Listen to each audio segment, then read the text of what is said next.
आउज़ु बिल्लाहि मिनश शैतानिर रजीम बिस्मिल्लाहिर्रहमानिर्रहीम। शुरू अल्लाह के नाम से जो बड़ा मेहरबान निहायत रहम करने वाला है।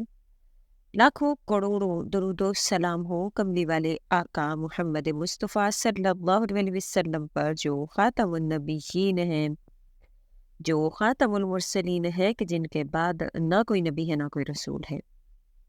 अस्सलामु अलैकुम, मेरा नाम है मोमिना मेहरबान। आज की जो वीडियो लेकर मैं आपकी खिदमत में हाज़िर हुई हूँ वो च्योंटी के हवाले से है कि अगर किसी घर में च्योंटी है तो फिर उससे उस घर पर क्या असरात वाक़ई होते हैं या क्या उस घर में जो वाक़यात रूनुमा होते हैं। इंशाल्लाह ताला मुकम्मल तौर पर मैं आपसे इसकी तफसील ज़िक्र करूँगी। वीडियो को गौर और तवज्जो से आपने सुनना है। आप मुकम्मल तौर पर इससे मुस्तफ़ीद तभी हो पाएंगे जब आप इसको एंड तक सुनेंगे। उससे पहले मैं गुजारिश करना चाहूँगी कि अगर आप मेरे चैनल पर नए हैं या मुझे पहली मर्तबा सुन रहे हैं तो मेरे चैनल को सब्सक्राइब ज़रूर कर दें। मज़ीद अपडेट्स हासिल करना चाहते हैं तो सब्सक्राइब के बटन के साथ जो बेल नोटिफिकेशन का बटन है उसको भी ज़रूर प्रेस करें ताकि मेरी हर नई वीडियो आपके पास नोटिफिकेशन की सूरत में पहुंचती रहे। च्योंटी के हवाले से बहुत सारे ऐसे वाक़यात मौजूद हैं जो कि आपको किताबों में भी मिल जाते हैं कि अल्लाह ताला ने इसको बहुत ही खूबसूरती के साथ इसको बनाया है। दिखने में तो ये छोटी सी है लेकिन अल्लाह ताला ने इसमें अक्ल बहुत ज़्यादा रखी है। तो आज का जो अमल है जो आपने करना है जो कि च्योंटी के हवाले से ही है वो आपसे ज़िक्र करूँगी। उससे पहले च्योंटी के हवाले से हज़रत अली अलैहिस्सलातु वस्सलाम का जो एक खुतबा है जो नहजुल बलागा में मौजूद है उसके हवाले से मैं ज़िक्र करूँगी कि एक मर्तबा हज़रत अली रज़ी अल्लाह ताला अन्हु से पूछा किसी ने कि हमें च्योंटी के बारे में बताएं। तो मौला अलैहिस्सलातु वस्सलाम ने पूरा खुतबा दिया कि देखो इनका घर 3 मंजिलों में होता है। एक मंजिल में खाने का सामान रखती है और एक जगह मुलाकात का कमरा होता है और एक आराम और सोने का कमरा होता है और ये बरसात से पहले अपने खाने का सामान जमा कर लेती है।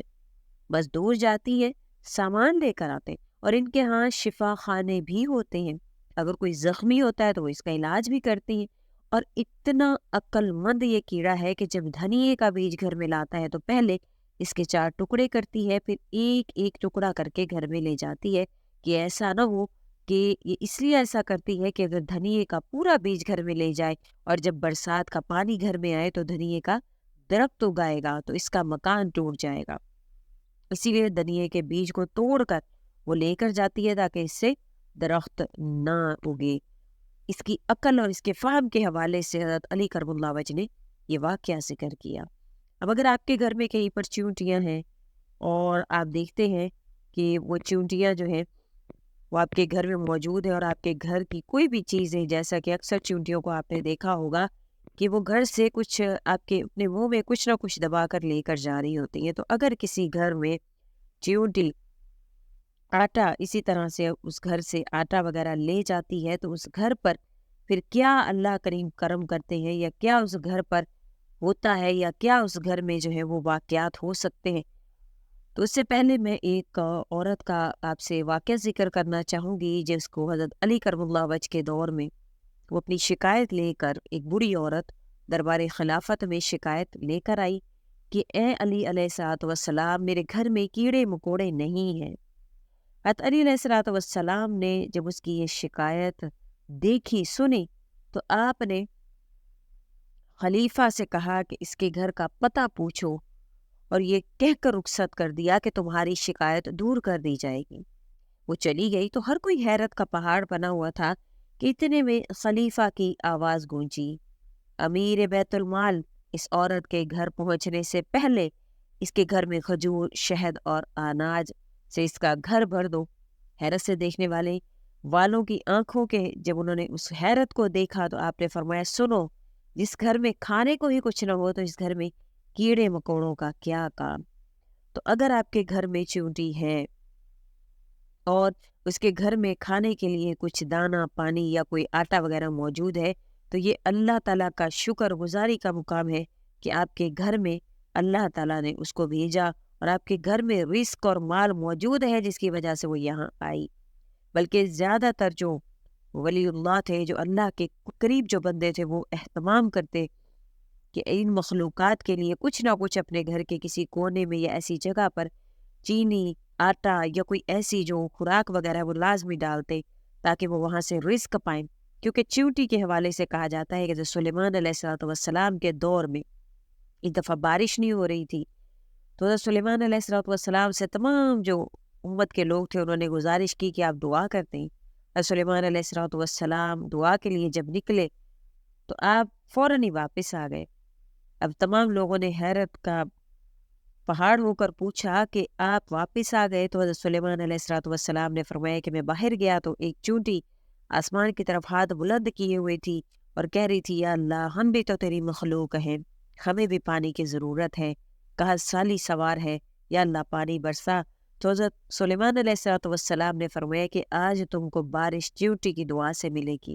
تو وہ گھر جہاں پر یہ اہتمام ہوتا ہے تو اللہ کریم اس گھر میں رزق کی کمی نہیں ہونے دیتے، اس گھر میں برکتیں ہوتی ہیں، اس گھر میں وسعتیں ہوتی ہیں، رفتیں ہوتی ہیں، بلندیاں ہوتی ہیں، اس گھر کے دسترخوان کبھی خالی نہیں ہوتے۔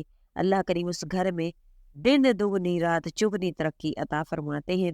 تو یہ شکر گزاری اللہ کے لیے کیا کریں اور اپنے گھر میں کسی ایسی جگہ پر ضرور آٹا، چینی یا ایسا جو آپ کے گھر میں جو خبز ہے، روٹی ہے، اس کے کچھ ٹکڑے ہیں وہ بچ جائیں، اس کو باریک چورا بنا کر لازمی ڈال دیا کریں، پھر آپ اپنے گھر میں رحمتوں وسعتوں کو آتا دیکھیں۔ چیونٹی کے حوالے سے آپ جانتے ہیں کہ اللہ تعالیٰ نے ایک مکمل سورہ نمل کے نام سے قرآن کریم میں نازل فرمائی۔ اس کے پیچھے ایک واقعہ ہے جو حضرت سلیمان علیہ السلام کے حوالے سے، ان کے دور کے حوالے سے ہے، جب ان کا لشکر سیدنا سلیمان علیہ السلام کا لشکر گزر رہا تھا، چیونٹیوں نے ایک دوسرے کو آواز دی۔ چیونٹیوں کا ایک کمانڈر باہر آ گیا اور بولا، اے چیونٹیوں اپنے گھروں میں داخل ہو جاؤ، سیدنا سلیمان علیہ السلام کا لشکر گزر رہا ہے۔ اب چیونٹی نے جب یہ آواز لگائی اور اس کے ساتھ اس نے کہا، وَهُمْ لَا يَشْعُرُونَ، کہ ان کو اس کا علم بھی نہ ہوگا اور تم کچلی جاؤ گی۔ تو اس کے حوالے سے کہا جاتا ہے کہ بے شک اللہ تعالیٰ نے اس کی اس ادا کو پسند کیا کہ اس نے اس وجہ سے نہیں کہا کہ وہ جان بوجھ کر ایسا کریں گے، بلکہ اس نے لاشعوری طور پر کہا کہ وہ لاشعوری طور پر ایسا کریں گے، اور اللہ تعالیٰ کو اس کی یہ ادا پسند آئی، کیونکہ اس نے اس میں سے ایک عذر تلاش کیا ان کی لغزش کو معاف کرنے کے لیے۔ ان کی لغزش کا ذکر کرتے ہوئے اس نے ساتھ میں عذر کو بھی ذکر کیا، جو کہ عظیم اخلاق اقدار میں سے ہے، اور اسی وجہ سے اللہ تعالیٰ نے ایک مکمل سورہ نمل کے نام سے اس کو ذکر کیا، اس واقعے کو۔ اور آج کل کے دور میں لوگ اخلاقی اقدار سے خالی ہیں۔ قرآن کریم میں جو واقعہ مکمل طور پر ذکر کیا جاتا ہے وہ اسی لیے ذکر کیا جاتا ہے کہ اللہ کو اس کی ادا پسند آئی۔ آج کل اپنے مسلمان بھائیوں کی کمزوریوں، لغزشوں کو عذر کے طور پر نہیں بلکہ ان کو بہانہ بنا کر ان سے قطع تعلقی کر لی جاتی ہے۔ اور اسی طرح سے اگر آپ کے کسی دوست، دفتری رشتہ دار یا کسی کی بھی رویے کی وجہ سے آپ ایسا کہیں کہ ہو سکتا ہے اس نے بے دہانی میں ایسا کیا ہو، لاشعوری طور پر ایسا کیا ہو، تو اللہ تعالیٰ کو یہ ادا بڑی پسند ہے، کیونکہ بعض اوقات کسی کا بلڈ پریشر ہائی ہوتا ہے، کسی کو شوگر ہوتی ہے، اور انسان اپنے حواس پر قابو نہیں پا سکتا، اور وہ اس دوران کچھ ایسا کہہ بیٹھتا ہے جو اس کو بعد میں اس کا ملامت بھی ہوتی ہے، ملال بھی ہوتا ہے، لیکن وقتی طور پر اگر آپ اس کو معاف کریں، درگزر کر دیں، تو اللہ تعالیٰ انشاءاللہ آپ کے درجات کو بلند فرمائیں گے۔ امید کرتی ہوں آپ کو میری ویڈیو اچھی لگی ہوگی۔ اگر اچھی لگی ہے تو لائک کریں، شیئر کریں، اور میرے چینل کو سبسکرائب بھی ضرور کر دیں۔ اور اس میں ایک میسیج بھی ہے کہ اگر آپ بلندیاں، رفتیں چاہتے ہیں تو لغزشوں کو معاف کرنا سیکھیں، لوگوں کو معاف کرنا سیکھیں، اللہ کے واسطے معاف کرنا سیکھیں۔ اجازت چاہوں گی، اللہ حافظ۔